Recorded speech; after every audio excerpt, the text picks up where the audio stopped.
Hey, everybody. It is Wednesday, March 13th. Is it fair to say, Jill, it's Friday Eve? You're listening to the Mo.news podcast. I'm Moshe Wanunu. I don't hate it, Moshe.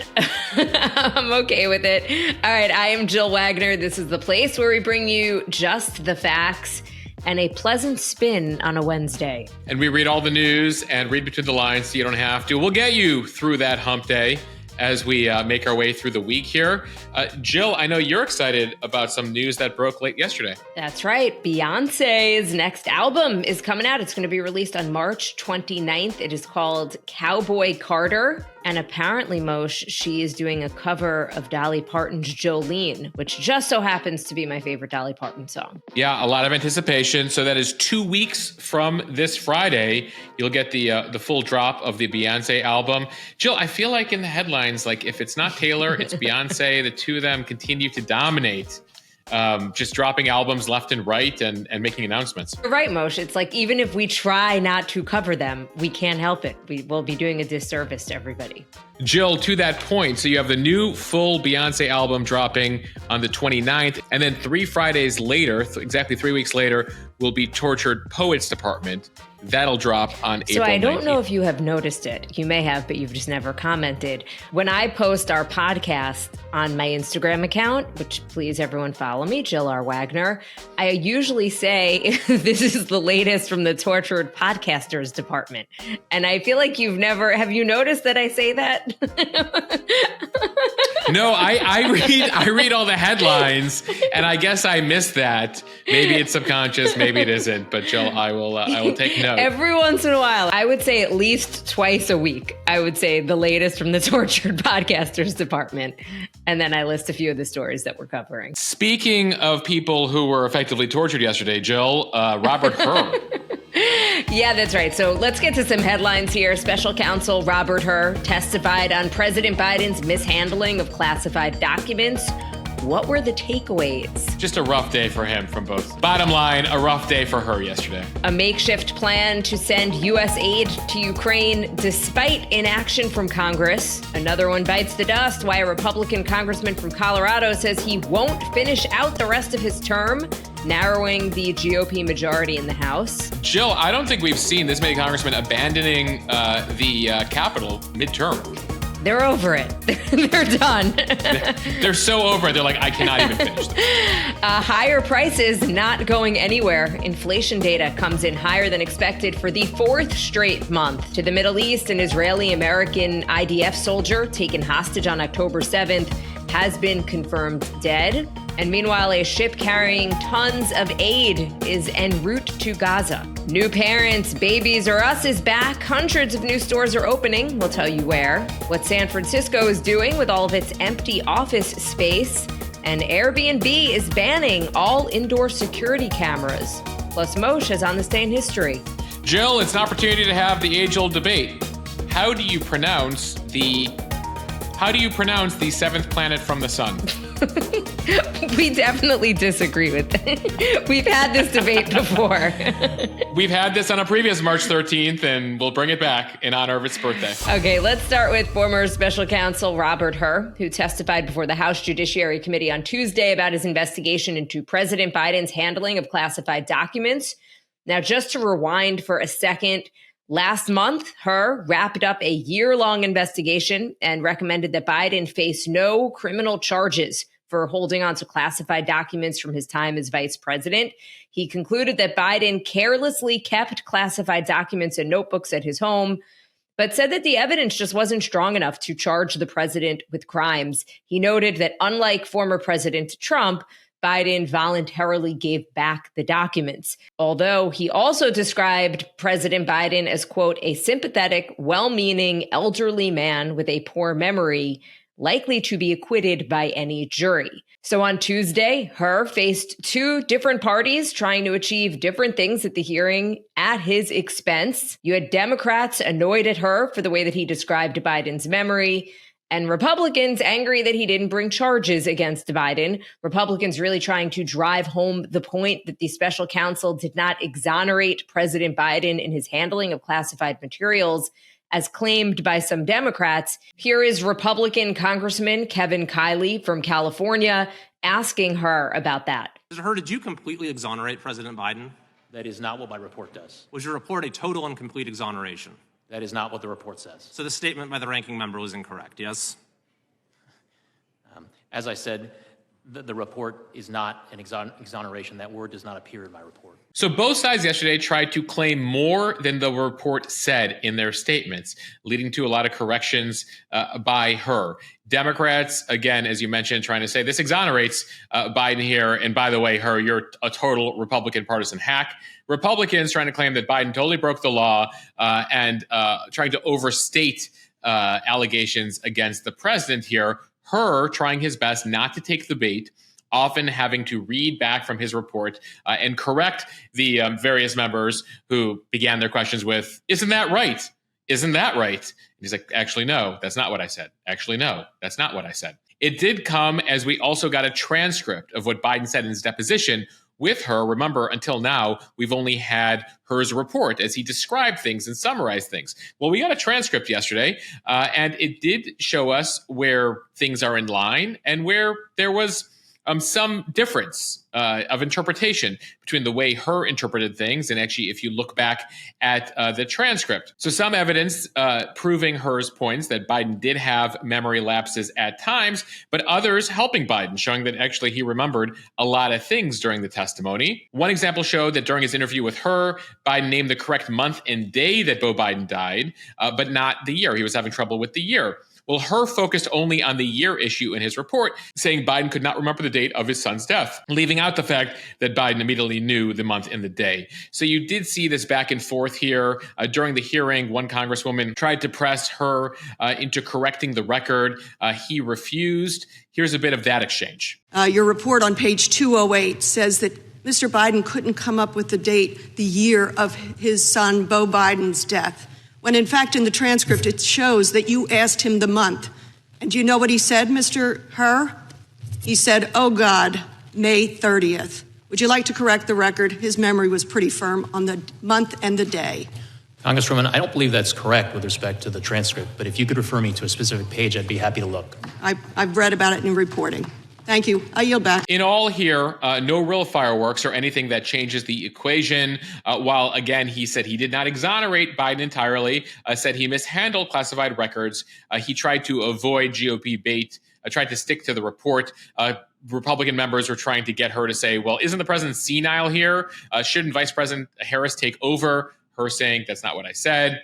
You had one Republican congressman from Wisconsin, Scott Fitzgerald, who was stating the definition of senile from Webster's dictionary. Mr. Her, do you believe the president's senile? I did not. That's not what my report concludes here. And then at the same time, you had Democrats trying to get Trump involved here. Remember, in the report, Her noted, as you mentioned, Jill, Trump's mishandling of classified documents he saw is more grievous. And so at one point, you had Democrat, again, Congresswoman Dean from Pennsylvania, literally requiring Her to read the Trump portion of his report aloud. He's like, can't you read this yourself? And she goes, I'm asking you to read this, trying to get him to read it on live television. So she made him read the report portion that goes after Trump there. And then you also had Democrats saying, aren't you just trying to get a job with Trump here? Aren't you trying to help him during the campaign? Bottom line here, a lot of theater, not much in the way of new information really here. Basically just a recitation of the report, the new transcript that came out. The bottom line is you're going to see a lot of ads this fall in regards to both presidential candidates' conduct, and you'll probably see a couple bites from this hearing, but you will remember this podcast. We tried to give you actual context into how those sound bites. It's not often that somebody testifies on Capitol Hill and both parties go in. Well, I guess actually the tech CEOs, both parties usually dig in. But usually you've got one party. If you're a tech CEO or a bank CEO, you typically get or airline CEO, you get bipartisan negativity. In this case, it was really Republicans trying to goad him into saying more than he said, and Democrats just yelling at him. Though we did get notes from some members of the mo.news community saying maybe Her did his job if both sides are pissed at him. So you have that, Jill, fodder for both sides here out of the Her report. Okay, now to the war in Ukraine. The Biden administration announced on Tuesday that it is sending up to $300 million in weapons to Ukraine, the first new aid package since funding ran out in late December. So where is this money coming from, you might be asking? Well, apparently Army accountants were able to put together money from contracts that had come in under budget. Now included in this aid package, air defense interceptors, artillery rounds, and armor systems.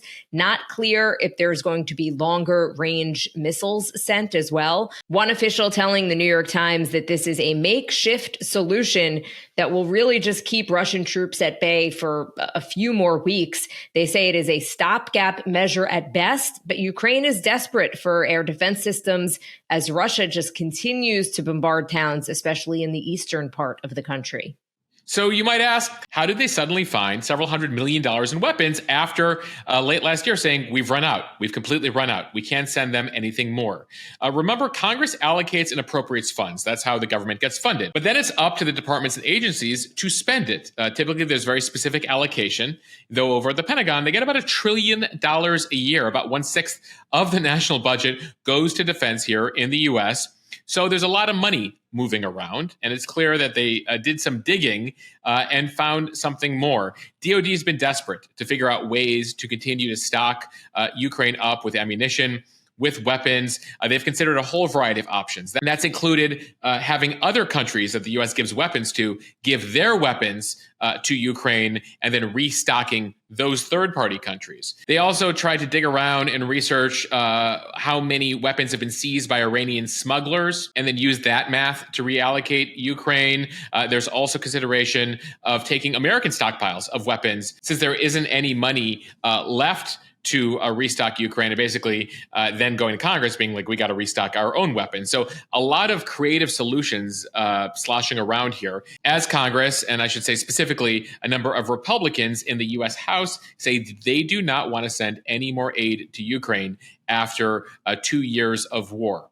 House Democrats are trying to force a vote right now on the $95 billion aid package that includes aid to Ukraine, Israel, as well as humanitarian aid for the Palestinians, among other items. And so they're trying to find rules, parliamentary tactics to get that through Congress that will circumvent Republican leadership. Remember, a vast majority of members of the U.S. House support aid to Ukraine, but there's a percentage of Republicans who don't, meaning it would, again, have approval, but Speaker Johnson doesn't want to upset those Republicans in his caucus by bringing it to the floor and having it passed by a majority of Democrats and some Republicans. Remember, it already passed the Senate, so it's stuck in the House. Speaker Johnson not being clear as to when he might bring it to the floor. Remember, he had that big meeting at the White House last week. Chuck Schumer saying, you're going to regret this for the rest of time. This is the biggest mistake you have made in your entire life. You know? Yeah, and you saw it from Biden, the State of the Union last week. He compared 2024 to 1941 Europe and said, we need to stock up our allies in the same way we viewed the threat from Hitler is the threat from Putin. He will continue country by country. So Republicans, you will regret this. So watch to see if Democrats in the House can also figure out their own tactic here. All right, time for the speed read from the Washington Post. Colorado Congressman Ken Buck, a Republican who has also called out his own party at times, said on Tuesday that he will not serve out the rest of his term and will instead vacate his seat in Congress at the end of next week. This further narrows an already razor-thin House Republican majority. Buck said, quote, I look forward to staying involved in our political process as well as spending more time in Colorado with my family. He had said in November that he wouldn't seek re-election to another term, but his announcement Tuesday that he would depart Congress so soon was a surprise, including to House Speaker Mike Johnson, who told reporters, I was surprised by Ken's announcement. I am looking forward to talking with him about that. Once Buck departs, Republicans will outnumber Democrats 218 to 213 in the House, which means that Republicans will only be able to lose 2 votes if they want to pass legislation along party lines when everyone is attending and voting. Of course, there's always people who miss everyone stuff. has to be in. Like, no one can have a wedding to go to or a doctor's appointment or a fundraiser or be sick. They need everybody. And if you thought Mike Johnson's job was hard enough, it got even harder. Literally, he can't lose 3 members. He can only lose 2 at a time out of 18 Republicans. You mentioned the positive Buck quote. I look forward to staying involved in our process. Jill, he's been going after Congress in recent weeks. Dysfunction. He did an interview with CNN recently where he said, this was the worst year of my 9 years and 3 months in Congress. And having talked to former members, it's the worst year in 40 or 50 years. I'm leaving because I think there's a job to do out there, not here. A reminder here, Ken Buck marches to the beat of his own drummer. He was one of those handful of Republicans that ousted Kevin McCarthy last year, but he's also opposed the effort to impeach Homeland Security Secretary Alejandro Mayorkas. He's been against the Biden impeachment. He's been calling out Republicans for downplaying January 6th. And this guy's pretty freaking conservative. And yet he says that the party is going too far. He said recently, quote, "It is impossible for the Republican Party to confront our problems and offer a course correction for the future while being obsessively fixated on retribution and vengeance for contrived injustices of the past." This place, speaking of Congress, he says has just devolved into bickering, nonsense, and not really doing the job. Some people point out, Jill, that him ousting Kevin McCarthy probably didn't help Ken Buck, but at the same time, Ken Buck says, ultimately, the impeachment votes, everything, it sucks. It sucks so much that I will not stay here for even 9 more months. I'm headed back to Colorado. Jill, this now means there will be a special election in Colorado for this seat to fill it temporarily, and then another vote in November. Among those seeking the seat, Lauren Boebert, who is the Congresswoman. We've mentioned her on the pod before, a very right-wing Congresswoman from another district in Colorado. But seeing as she doesn't think she can get reelected in that seat, she's been running in this seat. So does she give up her current seat and run it in the special election here or not? Or does she wait for the general election? It's a mess over there. But she is one of the more outspoken members of Congress. And so you'll see probably more of her in the coming weeks here as they figure out what to do with this particular seat. You know, Moshe, you and I were talking a bit offline about this story and whether or not we wanted to cover it. And I do think it just points to this huge problem that we all know exists in Congress, which is just nothing gets done. It's becoming more partisan, which always seems impossible. The extremes of each party seem to be growing. And I think that the people in the middle, whether you're on the left in the middle or the right in the middle, it's just are growing increasingly frustrated. Yeah. And by the way, Ken Buck, no moderate. Ken Buck's pretty conservative, but even he says, like, you know, we still have to figure out ways to govern here. So a lot of it speaks to the primary system that we have and the gerrymandering and how districts have gotten more extreme. So the people who are most on the far right or far left tend to vote in the representatives. And there was a time where there were huge caucuses on the Dem and Republican side of the people who want to work in the middle, and those caucuses are dwindling further here as compromise becomes a dirty word for many members. From Axios, the IDF announcing on Tuesday that Itai Chen, a U.S. citizen who was taken hostage by Hamas, was killed on October 7th and that his body is being held in Gaza. Chen was one of 6 Americans still considered held hostage in Gaza. He and more than 30 other hostages have been confirmed in recent months to be dead. The Biden administration is pushing for a hostage deal that will lead to the release of roughly 40 hostages in return for 6 weeks of ceasefire and the release of 400 Palestinian prisoners. Chen was also an Israeli citizen. He served as a soldier in the IDF. He was stationed at a base on the border with Gaza. The IDF announced that a special committee investigation concluded in recent days that the 19-year-old was killed in action on October 7th when Hamas militants crossed into Israel and attacked his base. And then his body again was taken by Hamas militants to Gaza, where it is currently being held. Yeah, that's been a whole negotiation thing. They're holding, now it appears, upwards of 30 bodies, along with the 100 living hostages inside Gaza here as they continue to negotiate. The CIA director said in the last 24 hours that he still has hopes for a ceasefire deal. The Israelis offering that compromise. And then the Hamas side saying no deal unless there's a permanent ceasefire. We won't take a temporary ceasefire, and we want all Israeli troops to leave Gaza first before we release any hostages. At the same time, Jill, we're continuing to follow the humanitarian crisis in Gaza. From CNN, a ship carrying humanitarian aid to Gaza departed Cyprus, an island about 200 miles away. That's according to World Central Kitchen. That is Jose Andres' charity. It's a nonprofit which has been focused on feeding people around the world, including in Gaza here. It's the first maritime shipment of aid to the Gaza Strip. Remember last week, President Biden announced the building of a temporary port there in Gaza and this opening of this maritime route from Cyprus to Gaza. Keep in mind, these ships are pulling huge barges full of food. So they're traveling at about 3 miles per hour. So while it's only 200 miles, it's going to take about 3 to 4 days to reach Gaza. The pallets will mainly include food aid, rice, flour, beans, lentils, canned meats. The delivery comes as parts of northern Gaza, especially, the UN says, are on the brink of famine, and aid deliveries have fallen short by land and via those airdrops we've been telling you about. There have been a number of children who have died from malnutrition in recent weeks, again, in that northern part of the Strip. And the siege on Gaza by Israel has drastically diminished essential supplies. Now, the Israelis say they're letting in supplies, and the UN is slow in delivering them. Insufficient trucks, insufficient security. Hamas in recent days has told locals not to cooperate when it comes to security for these trucks. There have been accusations and video of gangs and Hamas terrorists taking over these trucks. So the road shipments are a mess. The airdrops are insufficient, hence the opening of the maritime route. Now to the economy from USA Today. Rising gas costs kept inflation elevated in February, underscoring that the road to more modest consumer price increases may continue to be bumpy. The climb in fuel costs and rent offset flat food prices. So overall prices rose about 3.2% from a year earlier, slightly up from 3.1% in January. This is according to the Labor Department's Consumer Price Index.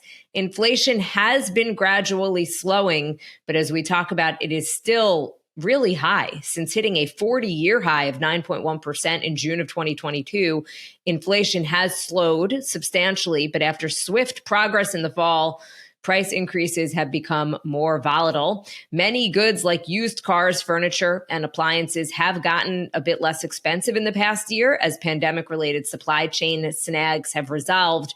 But the cost of services, things like rent, car insurance, transportation, just keep getting higher, in part because of sharply rising employee wages.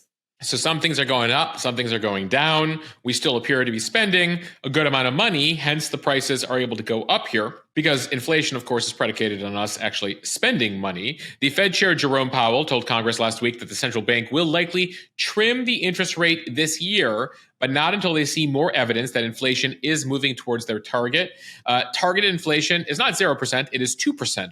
That is a sign of a healthy economy. As you mentioned, Jill, we're still slightly above 3% now. So they were looking towards starting to lower interest rates in May, and now looks like they might wait until June. It is one of the reasons, by the way, we continue to see Bitcoin go through the roof here, hit new records, is a bet on interest rates dropping, which is then a bet that more people will then use that money to invest in Bitcoin, among other things. As far as the report yesterday, notably, grocery prices were unchanged. So I guess that's good. Prices at least didn't go up there. And it comes as the price of commodities, wheat, corn, soybeans have come down amid some increased global production. Egg prices are up. Breakfast cereal is up. And fish, Jill, slightly up. I don't know if you noticed that at your local grocery store. I only look at the very end, Moshe, and it's painful. Okay, from Bloomberg, San Francisco making it easier to turn empty office buildings into homes, a move aimed at easing the city's housing crunch and reviving its struggling downtown. Voters approved Proposition C, which offers a tax break for developers to convert up to 5 million square feet of commercial space by 2030. This is according to a tally of results from last week's election. Mayor London Breed, who championed the proposal, said that it will help the city meet a state mandate to create tens of thousands of new homes and to diversify the downtown.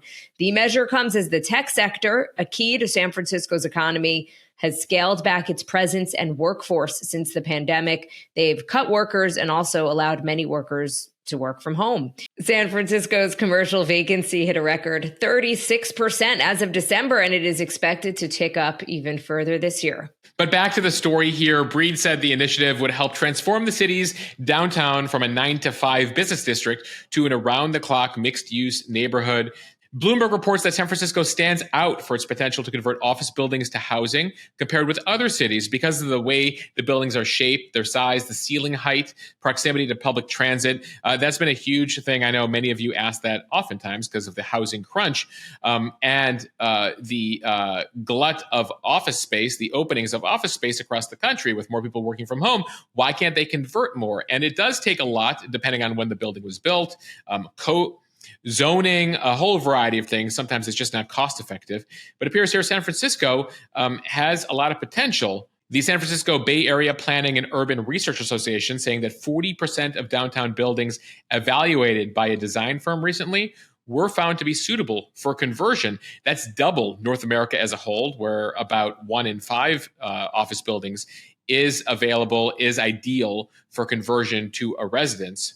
But still, there are skeptics. Moody's investors said that conversions to multifamily housing are only viable for 13% of San Francisco offices. Nonetheless, given the price of things, given the housing situation there, the hope is San Francisco can attract people with more housing very soon. From USA Today, Babies R Us is heading to about 200 Kohl's locations to offer baby gear, furniture, activity, feeding, bath, and safety products. The first will pop up in Kohl's in August of 2024, and about 200 more will follow in the fall. Kohl's announced this new partnership with WHP Global, the owner of the Babies R Us brand. Kohl's saying evolving our assortment and bringing more relevant products to the millions of customers we serve is a core focus as we continue to deliver on Kohl's broader growth strategy. So for those of you having babies sometime soon, the Babies R Us Registry is coming back. It'll be available via Kohl's now. Babies R Us did go out of business back in 2018, along with its parent company, Toys R Us. And then last year, the store had a comeback with the opening of a flagship in New Jersey. Toys R Us is apparently also now reopening. There have been a whole variety of pop-ups. You might have seen them at a Macy's recently. Macy's, Kohl's, Jill, Toys R Us, Kids R Us. The 90s are back. And parents are applauding the news on social media, one sharing under the Kohl's Instagram announcement. There is such a gap in the market, so this is great news. Another comment, we saw people celebrating that there are finally more places to shop for babies, for toddlers, and Jill, hyper relevant to this podcast. And these two hosts. It is true. Welcome back, Babies R Us. We missed you. All right, from The Verge, Airbnb will no longer allow hosts to use indoor security cameras regardless of where they are placed or what they're used for. The vacation rental app previously let hosts install security cameras in common areas like hallways, living rooms, and front doors. Airbnb required that hosts disclose the presence of security cameras in their listings and make them very clear visibly. And it also prohibited hosts from using cameras in bedrooms and bathrooms. But now hosts cannot use indoor security cameras at all. Yeah, the change comes after a variety of things, including that SNL segment. I don't know if you guys caught that on Saturday Night Live in recent weeks. They had one of their fun pre-produced videos mocking Airbnb, including a camera in the toilet. The change comes after numerous reports of guests finding hidden cameras within their rental, scary, leading some vacation goers to scan their rooms for other cameras. Airbnb's new policy also introduces new rules for outdoor cameras. It'll now require hosts to disclose their use and locations before guests book a listing. Hosts cannot use outdoor cameras to keep tabs on indoor spaces either. They can't angle them that way. And certain outdoor areas have an expectation of privacy, like things like an outdoor shower and sauna.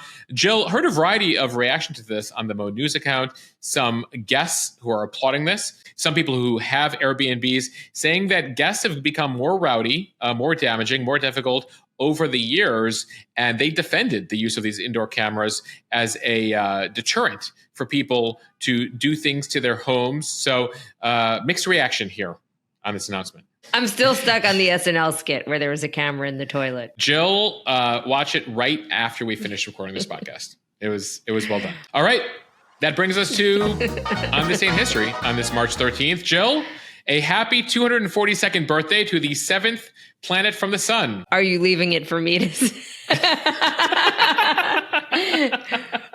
Uranus, Moshe. That is the planet. Jill, Uranus. Uranus actually a billion years old, billions of years old, but it was discovered by us here on Earth. On this day in 1781, English astronomer William Herschel observed the seventh planet from the sun. It's named after the father of the god Saturn. So Saturn's father, Uranus, or as you say, Uranus. Before that, it was long mistaken as a star because of its dimness and slow orbit. But then thanks to William Herschel for being like, no, I think that's a planet up there and it deserves a name. So we'd like to thank you, Uranus, for years of jokes for middle schoolers and for jokes on this podcast. I was going to say, and for adults too. All right. On this day in 1852, the cartoon depicting Uncle Sam made its debut in the New York Lantern Weekly, and then resonated with a whole bunch of folks. And the image of Uncle Sam today continues to be one that is used all the time. All right, we'd like to wish a happy 11th birthday to Pope Francis. Actually, he's 87 on this day. But on this day in 2013, Jorge Mario Bergoglio, the Archbishop of Buenos Aires, was elected Pope. Remember watching the smoke come out of the chimney there in the Vatican? I certainly do. I was working on live coverage over at CBS that day. So he took on the name Pope Francis I, hence 11 years of Pope Francis I.